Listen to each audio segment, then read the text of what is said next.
And now, another edition of Tony Tellado on Sci-Fi Talk. Hey, this is Katie Sackhoff. This is who you are. You're on Farscape, and you're listening to Sci-Fi Talk. Co-creators of Brooklyn.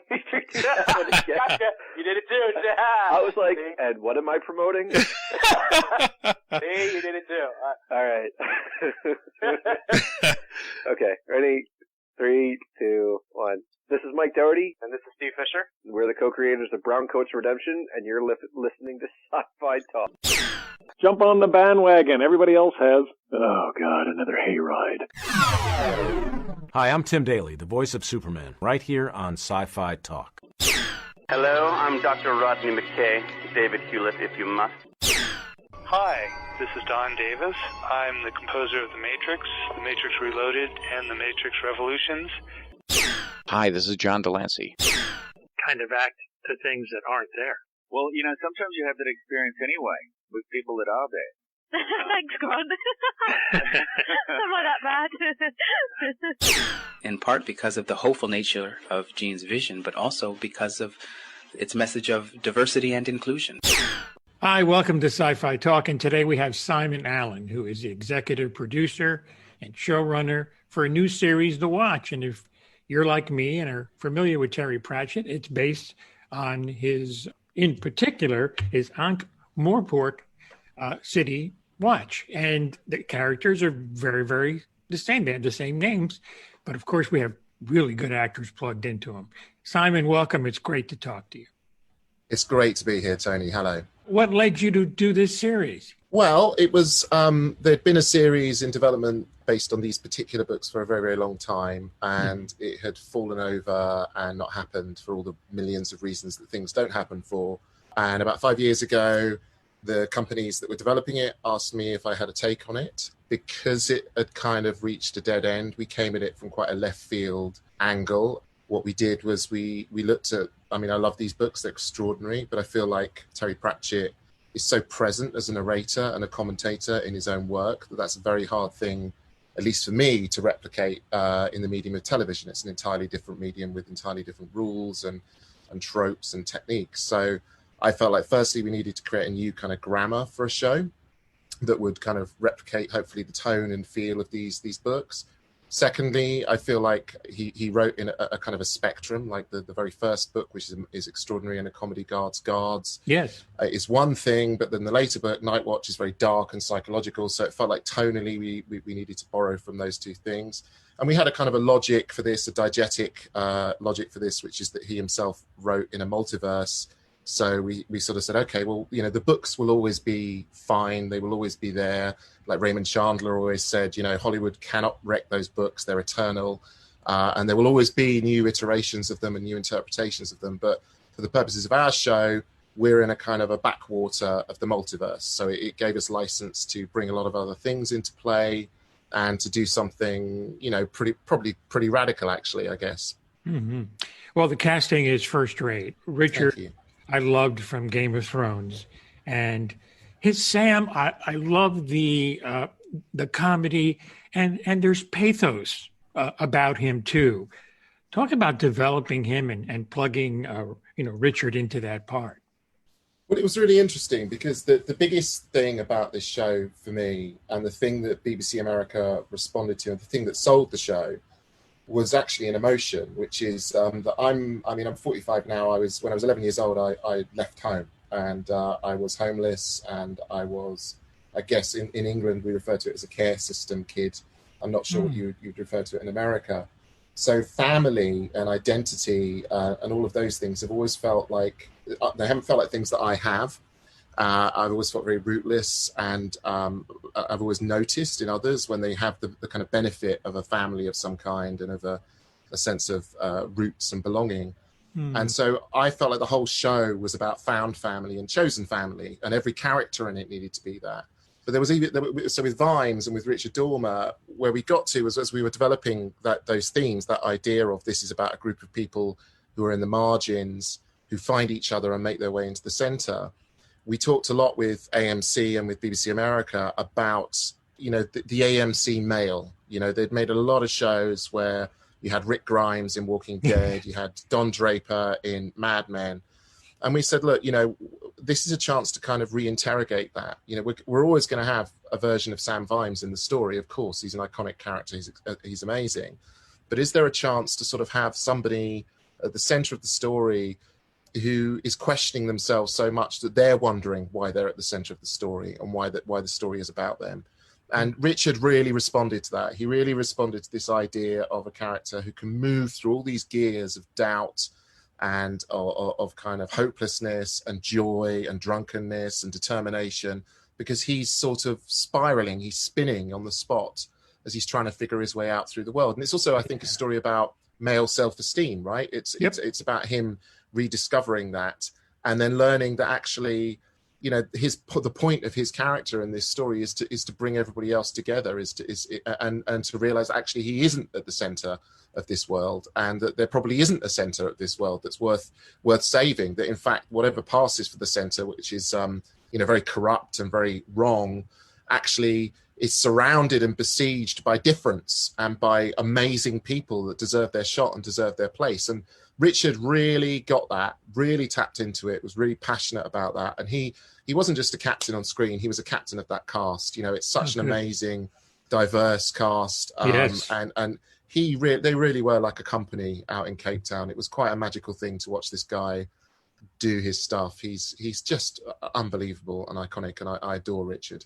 Yeah, the rest of the cast, Lara Rossi as Lady Sybil, I just totally fell in love with her right away. Oh. Her snarkiness. I mean, and her byplay with Richard Sam is a thing of beauty to watch. They could even have their own show and I'd watch it.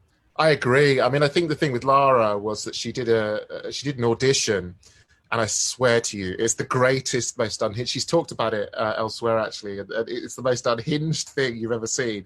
And I remember we went for dinner, and I just said to her, look, walk off with this show, steal this show from everybody else, and just take it and run with it. And I think she does that. And of course, one of the things that's lovely, I mean, obviously in the book, the character is a physically larger woman who claims great social status, social space. But this Sybil is a big woman in terms of how she claims space around the other characters, social space. And one of the really refreshing things that a lot of people have picked up on, and Lara herself was really keen to emphasize in her performance, is that this is a black woman who isn't a savior, who isn't occupying those roles that normally black women are expected to occupy in a drama. She is entitled and pompous and privileged. She's amazing and impulsive and funny. She's messy. She makes mistakes. And all of that, I credit all of that to Lara Rossi and the unique energy she brought to it. And yeah, I mean, she's something else. Some of the characters, in particular, Cheery, played wonderfully by Joe Eaton Kent. We don't know his entire story, and he has that interesting scene with Angua where he's talking to her, and he goes, maybe I'll tell you later what happened to me, and that kind of thing. And like all the characters, because I love Misfits, I think Misfits are much more interesting. Oh, great. And Joe, sorry, go ahead. No, I was just going to say that it's so cool that they each have their own story, and I can totally see why they are all there together, because it's the only place where they fit in. I agree. I mean, I think one of the most wonderful things about Joe and Cheery and that story is that, again, the character that, in the books was a kind of a queer allegory, but written in the 90s, and the sort of sociocultural vernacular about queerness it has evolved significantly since then. And with Joe, you have somebody who uses the pronoun they in their lives. They're non-binary, but plays a character in this story who identifies as she, and actually goes on a journey, by the way, that I won't spoil, but it's a very, very uniquely queer journey that is about being queerness, about queerness in the world as it is now, rather than as it was represented in the books in the 20th century. But that story was authored with Joe and with a writer called, who I must credit, Amru Al-Qadi, who themselves is non-binary. And I really think, I think it's kind of bewildered some people. I think it's thrilled some people. I think it's infuriated some people. But I really do feel like that is one of the storylines that we're most proud of. And as you follow it through, I think you'll see how it says that queerness is something to be celebrated, and gender fluidity is something to be celebrated and embraced and learned from. And I think the two of them, Joe and Amru, have really achieved something here. Really, really something that's not being done elsewhere, especially not in a genre show like this. Absolutely. No, I think that's a great voice to give also in any kind of context. And in this particular context, it can be a lot more fun too, as well as, poignant. So kudos for that. I like Angwa's struggling with her lycanthropic tendencies and how she deals with that. It's really cool to see that side of it rather than obviously the predatory side of it. I like that a lot. I agree. I mean, again, it's one of in our interpretation, and that was a very personal thing for me. My daughter is disabled, and one of the things that we constantly battle with are the ways in which the world kind of excludes her, almost unthinkingly sometimes. And it can be anything, from as simple as just not being able to access a public space because nobody's ever thought about making it accessible for somebody like my daughter, or down to more serious things like, a social exclusion or whatever. And with Angwa, we felt her lupine nature, her lycanthropic nature represented a kind of a disability. And what you see in the first episode is that the ways in which her friends, her family, her workplace has been adjusted to accommodate her. And it's one of many, many things, many points of inclusion and involvement for people that are usually left out, that we try to, in the first episode, just introduce effortlessly. We just try to say, hey, it's not even a thing. They go that extra mile, they make that happen for that person. Yeah. Because I think that's a positive message, and I hope people take that from it. Yeah, it's good to have some fun, but also say something too. And it's one of the things I like about the series. Thank you. Yeah, I think that's right. And I mean, the most important thing is that people are having fun, and it does seem to be that the people are loving it, are really loving it, and are loving the comedy. I was on Twitter. I dared go on Twitter last night for the third episode, and actually, it was really, really lovely to watch people getting the jokes and enjoying the performances and the world. So yeah, I mean, I think I always felt with this show that if we could do things that have never been done before, if we could do things, and we really do, by the way, in the later episodes, that you feel like grown people shouldn't be getting away with, then you think, how did they get away with? How did anyone pay for them to do that weird thing? Then I feel like we've done something, because you know what? At the very worst, that will inspire somebody somewhere to think maybe they can too, and that's a good thing, isn't it? Yes, it is. Absolutely. Well, the production values, man, that city looks like it's lived in. It looks real. And it's the production design on this series is really amazing. It looks like a real space. Well, we were very lucky. We had an incredible concept artist who I'm going to name because she's not on the credits and she should be. Her name is Tessa Vessels. And she, you can go and find her on Instagram, and the things she envisaged for this show, it's just the most beautiful work. And she was working very closely with our production designer, who's an RTS, Royal Television Society Award winner in the UK, Simon Rogers. And we knew we wanted it to be physical and tangible and real, because we feel like we've seen so many versions of the CG city.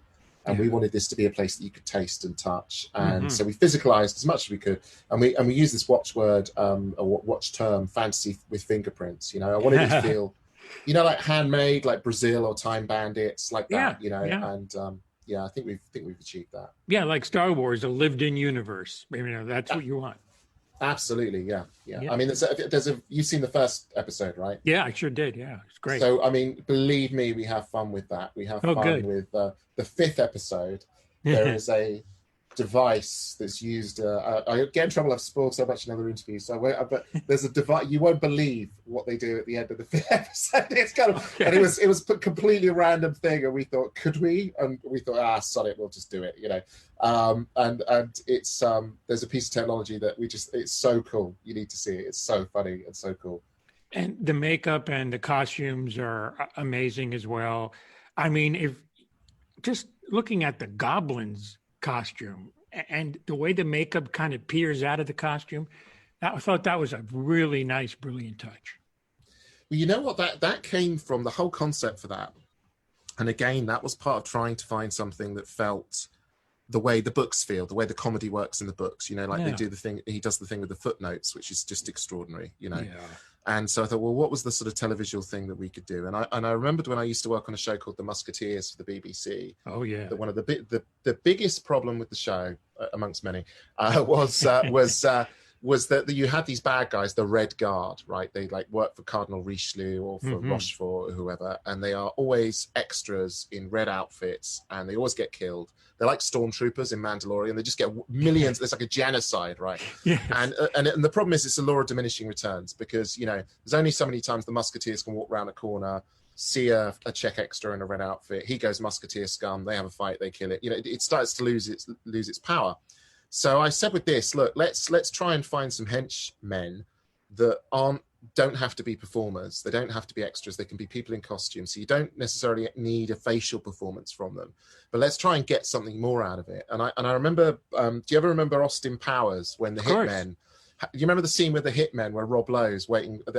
Austin Powers kills a hitman, and it cuts to his buddies in a bar waiting for him to turn up. Yes, a surprise birthday party, and Rob Lowe plays well. And it's not Rob Lowe; it's someone else. But he takes a phone call and finds out, and it's like, what? And then he goes back to all the other hitmen and says, Jeff's dead. He's not coming.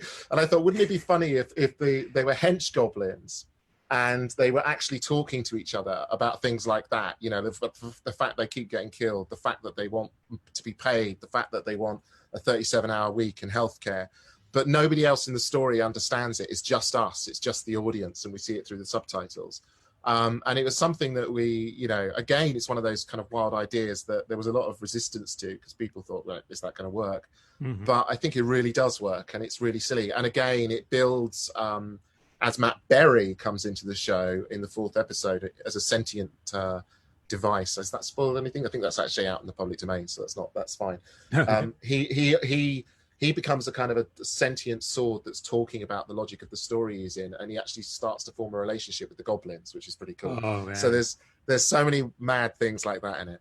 I loved the dialogue between the goblins. That was one of the funniest things I enjoyed about the pilot. Oh, that's cool. It was like, I was watching it going, it's like, I love what these guys are saying. It's like they're quietly bitching to themselves, yet they do the dirty work anyway. So there's more sci-fi talk, so stay tuned. Back on Sci-Fi Talk, I'm Tony Tellado. And then you have that bit where Richard says, I could swear something's more's going on with those guys. You know, yes. Do you remember that? Yes, that's a great line too. Yeah, and special effects wise, some really good CGI, but yet used well, not overdone, for a lot of reasons, I'm sure. But it worked. Anything with dragons, I'm always attracted, and I'm glad that was brought over from the novels as well. That's cool. Oh, that's so cool. I mean, again, it's there is a slight, so interesting with CG, isn't it? Because we're so spoiled and we can see anything we want to see now. Yeah. Obviously, we were on a television budget, but if you look at a lot of CG, when CG tries to be photo real, I think it goes wrong. I think that unless it's really subtle, when it comes to worlds and universes, it always looks like CG. The audience knows. And I think that the first movie for me that really dealt with that was Thor Ragnarok, you know, where it looked stylized, it looked painterly. So I think with us, what we were trying to do was to keep it within the, you know, we're not trying to pretend it isn't CG, but we're trying to keep it within that kind of handmade fantasy with fingerprints feel that we've established with the sets and the costumes and the prosthetics and everything else. And I hope it blends. Well, I tell you what I admired right off the bat was the dragon that Lady Rossi has, or that Lara Rossi has, and then the dragon that is brought to life, and I won't give more of that, but the differences between the two was a nice difference that kept with the mythology of the story, and I appreciated that. And perhaps, as in the books, there may be a connection between the two, but I won't spoil anything more than that. But yeah, I mean, he was a little good boy. Is beautiful, and yes, he is. She had a little 3D printed prop that she kept in her pocket, which was even more beautiful. It was literally the thing, you know, who mysteriously went missing at the end of the shoot. So you'll have to ask her about that, Tony. I'm not sure where that. Yeah. So I have to ask you, as far as the arc of the series, are you going to be following the books as much as possible? I mean, you've added your touches already, but or are you going to kind of stray if something really is working? Well, it's a mashup. It's a sampled kind of mashup of the books in its own multiversal backwater, but there are beats in there from the books. But it has a very surprising turn coming up, which involves Casa, and I won't spoil it. But when you figure out what that is, I think you'll sort of see a lot of why things are the way they are, where we're really going.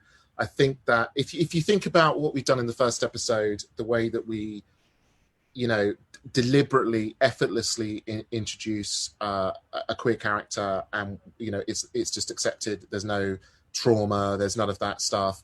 The way that we talk about Angua, the way we have Ruth Madeley's character Throat in the show, the way we deal with intersectional experiences in the first episode. I hope that you see that we are to some degree a socially aware show.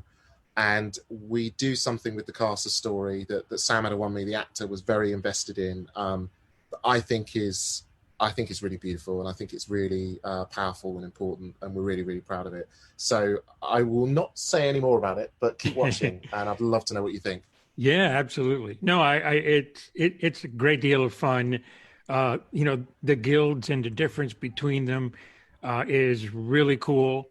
I thought the scene where all the guilds were together, meeting, I thought the contrast of each of them was it's like there's so many rich story ideas to explore in all of them. And you've really laid a good groundwork for something that could, last a while.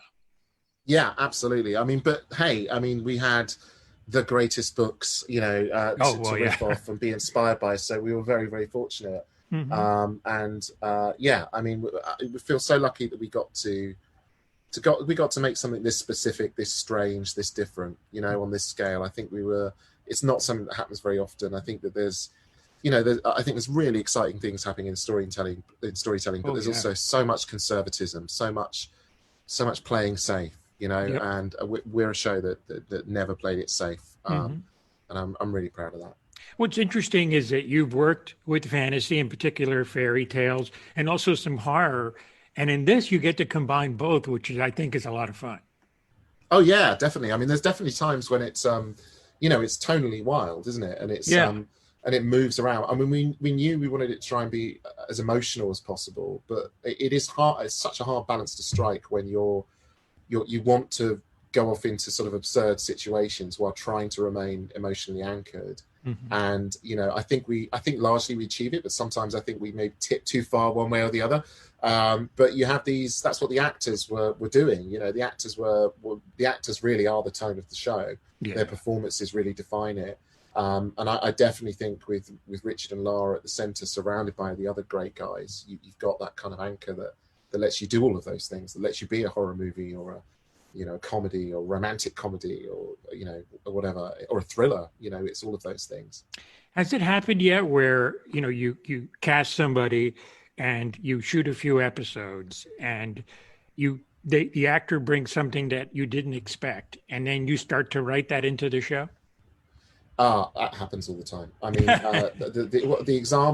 The best example of that is Sam Adewunmi.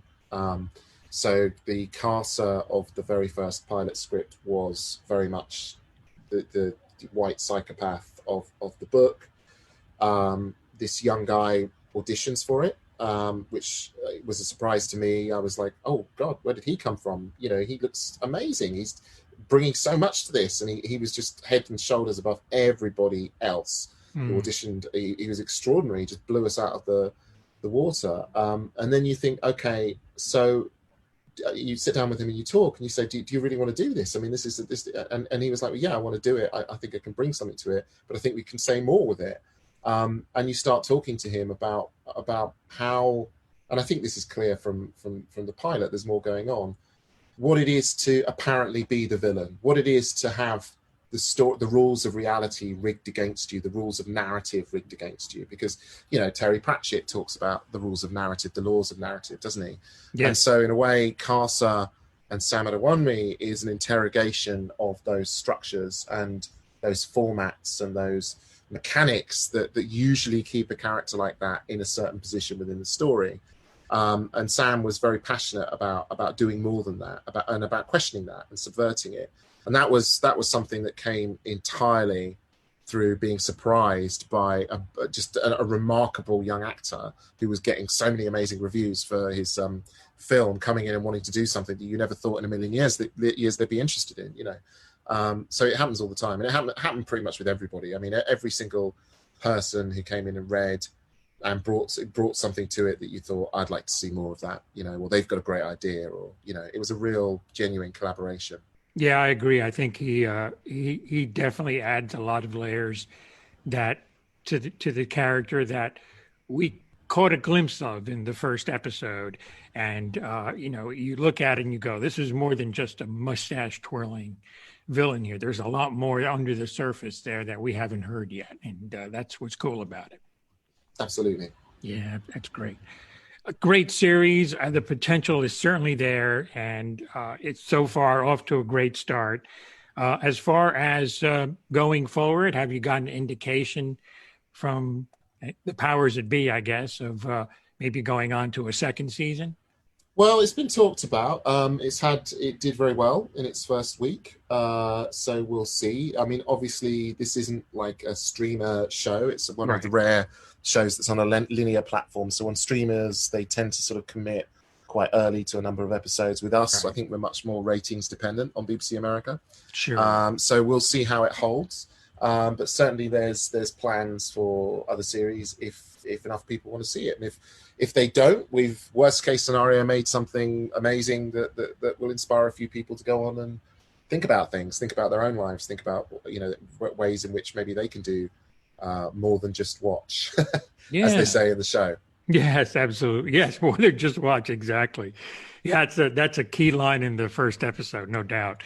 Thank you for taking the time to talk to me. Obviously, just what you've done in your own life is pretty inspirational to go from where you were at 11 to where you are now, running what looks like a potentially hit show for sure. Certainly off to a great start. And it's really something that people can overcome their situations and move on from that. That's truly an inspiration. Oh, thank you, Tony. That's very kind. And thank you for being on the podcast. The series is called The Watch. Folks, if you love Terry Pratchett, even if you've never heard of him, you'll appreciate this because the cast is dynamite. The environments are dynamite. Everything you look for in a show like this. It's a world you will totally get immersed in and want to know more, as I did in the first episode. Thank you again for being on the podcast. Thank you. And thank you all for listening to Sci-Fi Talk. This is Tony Tellado. Take care. Hello, I am C-3PO Human Cyborg Relations, and you are listening to Sci-Fi Talk. Gosh.